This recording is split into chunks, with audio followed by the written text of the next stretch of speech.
오늘은 하나님의 발 아래 은혜와 축복에 이르는 비결이라는 제목으로 함께 하나님의 은혜를 나누는 시간이 되기를 원합니다. 우선 먼저 본문 출애굽기를 통해 살펴볼 것이 있습니다. 이스라엘 백성이 기적 가운데 홍해를 건너고 광야 생활을 이어가는 동안 가장 급한 것은 물이었습니다. 수일 동안 물을 얻지 못해 죽기 직전이었을 때 마라에서 쓴 물을 만났고 하나님은 그 물을 단물로 바꾸시는 기적을 행하셨습니다. 출애굽기 15장 22절에서 27절에서 말씀하시기를 모세가 홍해에서 이스라엘을 인도하며 마라에 이르렀더니 물이 있어서 마시려 하였으나 여호와께 부르짖었더니 여호와께서 물이 달게 되었더라고 하셨습니다. 또한 굶주린 백성에게는 만나와 메추라기를 주셔서 배불리 먹게 하셨습니다. 출애굽기 16장 13절에서 20절에서 말씀하시기를 저녁에는 메추라기가 와서 진에 덮이고 아침에는 이슬이 진 주위에 있더니 맛이 꿀 섞은 과자 같더라고 하셨습니다. 출애굽기 17장 6절을 보면 무리바의 반석에서 샘물이 터져 나오는 기적을 통해 이스라엘 전 민족의 갈증을 해결하셨던 것을 볼 수 있습니다. 출애굽기 17장 6절에서 말씀하시기를 내가 호렙산 반석 위 거기서 내 앞에 서리니 너는 그 반석을 치라 그것에서 물이 나오리니 백성이 마시리라 하셨습니다. 또한 하나님은 이스라엘이 아말렉과의 전쟁 중에도 모세가 기도를 통하여 승리하는 경험을 하게 하셨습니다. 출애굽기 17장 11절에서 말씀하시기를 모세가 손을 들면 이스라엘이 이기고 손을 내리면 아말렉이 이기더니 하셨습니다. 이후 여호와 하나님께서 직접 시내산에 강림하셨습니다. 출애굽기 19장 16절에서 20절에서 말씀하시기를 셋째 날 아침에 우레와 번개와 빽빽한 구름이 산 위에 있고 여호와께서 시내산 위에 강림하시고라고 하셨습니다. 그리고 모세는 하나님으로부터 십계명과 각종 율례를 받게 됩니다. 출애굽기 20장 3절부터 23장 19절까지에서 하나님께서는 너는 나 외에는 다른 신들을 내게 두지 말라로 시작되는 계명을 주셨고 이스라엘 백성이 살아갈 법도들을 세세히 명령하셨습니다. 하나님은 모세만이 아니라 모든 지도자들과 백성들을 거룩하게 하시고 하나님 앞에 서게 하셨습니다. 그 결과 이스라엘 지도자들은 하나님의 임재 가운데 창조주 하나님을 두 눈으로 보는 초자연적인 체험을 하게 되었습니다. 하지만 그들은 하나님의 극히 일부분인 발 아래 근처만을 볼 수 있었고 그로 인해 생명이 보존되었습니다. 오늘을 사는 저와 여러분도 예배를 통해 거룩함으로 나아가 예수님의 십자가 피의 공로로 하나님의 주권 아래 거하여 승리하는 삶이 되기를 바랍니다. 첫째, 말씀에 순종하는 삶.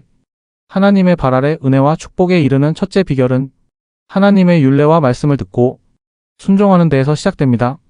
출애굽기 24장 3절 상반절에서 모세가 여호와의 모든 말씀과 율례를 백성에게 전했을 때 그들은 한 목소리로 여호와께서 말씀하신 모든 것을 우리가 준행하리이다라고 고백했습니다. 신명기 28장 2절에서 말씀하시기를 내가 내 하나님 여호와의 말씀을 청종하면 이 모든 복이 내게 임하며 내게 이르리니 하나님의 말씀을 듣고 순종할 때 모든 복이 우리에게 임하게 됩니다. 신명기 28장 15절에서 말씀하시기를 내가 만일 내 하나님 여호와의 말씀을 순종하지 아니하면 이 모든 저주가 내게 임하며 내게 이를 것이니 불순종은 저주를 부르기에 우리는 항상 말씀에 귀 기울여야 합니다. 요한복음 3장 36절에서 말씀하시기를 아들을 믿는 자에게는 영생이 있고 아들에게 순종하지 아니하는 자는 영생을 보지 못하고 도리어 하나님의 진노가 그 위에 머물러 있느니라. 예수님을 믿고 순종하는 것이 바로 영생의 길입니다. 둘째, 말씀을 실천하는 삶. 하나님의 발 아래 은혜와 축복에 이르는 둘째 비결은 들은 말씀을 삶에서 실천하는 데 있습니다. 출애굽기 24장 3절 하반절에서 백성은 여호와께서 말씀하신 모든 것을 우리가 준행하리이다라고 고백했습니다. 이는 단순한 동의가 아니라 행함의 결단입니다. 야고보서 2장 17절에서 말씀하시기를 이와 같이 행함이 없는 믿음은 그 자체가 죽은 것이라. 진짜 믿음은 실천에서 증명됩니다. 믿음은 입술의 고백이 아니라 삶의 변화로 나타납니다. 한 소년이 어머니의 희생을 기억하며 추운 겨울마다 무덤 앞에서 감사의 눈물을 흘렸듯이 우리도 예수님의 십자가 희생을 기억하며 말씀을 실천하는 성도가 되어야 합니다. 셋째로 하나님의 발 아래 은혜와 축복에 이르는 비결은 다음 세대까지 예배의 삶으로 세우는 것입니다. 출애굽기 24장 5절에서 모세는 청년들을 보내 번제와 화목제를 드렸습니다. 디모데전서 4장 5절에서 6절에서 말씀하시기를 하나님의 말씀과 기도로 거룩하여짐이라. 이것으로 형제를 깨우치면 그리스도 예수의 좋은 일꾼이 되리라 라고 말씀하고 있습니다. 이스라엘 청년들이 말씀과 예배 안에서 자라날 때 그들은 하나님의 위대한 일꾼이 되는 것처럼 오늘 우리 교회와 나라의 일꾼 또한 하나님의 말씀으로 세워져야 합니다. 출애굽기 24장 7절에서 말씀하시기를 백성들은 여호와의 모든 말씀을 우리가 준행하리이다라고 반복 고백하고 있는 것을 볼 수 있습니다. 이러한 반복된 결단은 이스라엘 전체의 신앙심을 단단히 하고 하나님의 축복의 통로가 되는 것입니다. 우리들의 축복의 통로는 우리의 신앙에 달려 있습니다. AI와 기술이 아무리 발전해도 진정한 신앙 없이는 하나님의 축복도 영생도 없습니다. 우리는 하나님께 예배하며 우리의 신앙도 중요하지만 믿음의 다음 세대를 세우고 하나님의 축복이 계속되게 하여야 할 것입니다. 넷째로 언약의 피를 의지하는 삶이 하나님의 발 아래 은혜와 축복에 이르는 비결이 될 것입니다. 예수 그리스도의 피로 말미암아 구약의 말씀 언약이 이 땅에서 성취된 것입니다.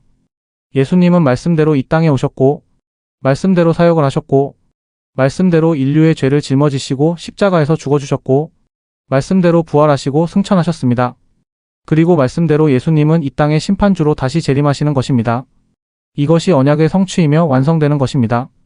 출애굽기 24장 8절에서 모세는 백성에게 피를 뿌리며 이는 여호와께서 너희와 세우신 언약의 피니라라고 말합니다. 구약에는 예수님 오시기까지 제사를 드렸으나 이제 우리는 제사가 아닌 이 땅에 오셔서 나를 위하여 십자가에서 죽어주신 예수님을 나의 구주로 믿고 이 복음의 사명을 감당하며 살아야 합니다. 요한일서 2장 2절에서 말씀하시기를 그는 우리 죄를 위한 화목 제물이니 우리만 위할 뿐 아니요 온 세상의 죄를 위하심이라. 예수님의 피는 온 세상을 위한 구속의 피입니다. 요한일서 2장 18절에서 말씀하시기를 지금도 많은 적그리스도가 일어났으니 마지막 때인 줄 아노라. 원수 마귀 사탄은 이러한 예수님을 못 믿도록 계속하여 방해합니다. 이러한 시대일수록 우리 모든 성도님들은 신앙을 굳세게 하고 믿음으로 승리하여야 합니다. 마태복음 26장 41절에서 말씀하시기를 시험에 들지 않게 깨어 기도하라 라고 말씀하고 있습니다. 베드로전서 5장 8절에서 말씀하시기를 너희 대적 마귀가 오는 사자같이 두루 다니며 삼킬 자를 찾나니 라고 말씀하고 있습니다. 그렇기 때문에 우리는 늘 깨어 기도하며 마귀의 시험을 이겨내야 합니다. 예수님의 보혈의 피를 의지하고 살아갈 때의 놀라운 축복이 우리의 삶 속에 임한 것을 볼 수 있습니다. 다섯 번째로 하나님의 발 아래 은혜와 축복에 이르는 비결은 예수 안에 더욱 굳세게 믿음으로 자신을 세우는 것입니다.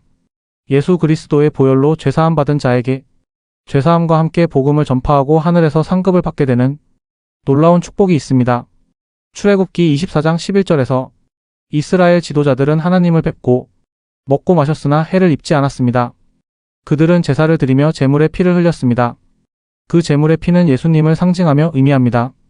로마서 3장 24절에서 말씀하시기를 그리스도 예수 안에 있는 속량으로 말미암아 하나님의 은혜로 값 없이 의롭다 하심을 얻은 자 되었느니라 라고 말씀하고 계십니다.